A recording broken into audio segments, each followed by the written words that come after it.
this is a really fine print. This is printed with yeah, that's gonna look silly and weird. Where do you get that small skull?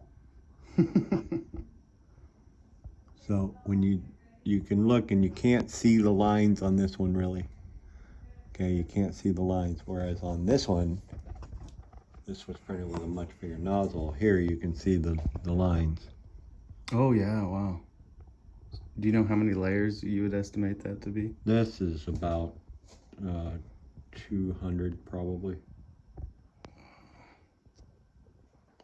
That's awesome. You want to see awesome? Here, I'll show you something. Okay, so these boats, these are called benchy. This bench, it's because it's a benchmark print.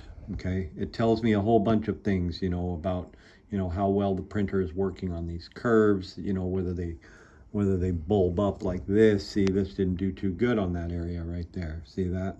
Mm-hmm. Whereas this one did quite well on that. So And is that a temperature thing? That's the filament. This is a rubber filament. See this? This is the TPU, which doesn't do overhangs real good on slopes like that. It doesn't do them real good at all.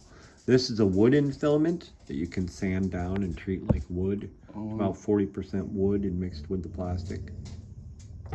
Okay, so those are benchmarks. Those tell me things. So I got that. That tells me the printer's working good.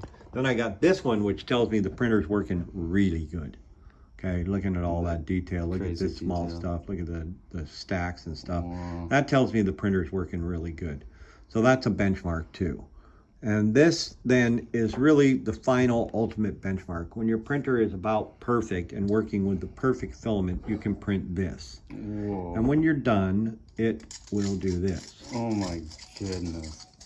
Okay, it'll work. And then one more thing about it, if your printer's really, really perfect, there is a hole that runs right through this crankshaft all the way to the end. And if this is good, you stick this in the water and you blow here and you will get air bubbles out, which I get on this one. This one is perfect. Awesome. That's incredible. I have not been able to do it more than once. It was with this filament, that's a PLA Plus filament, and I haven't been able to do it again.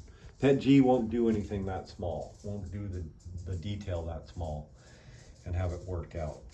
PLA is what you got to use. You got to use that special PLA Plus.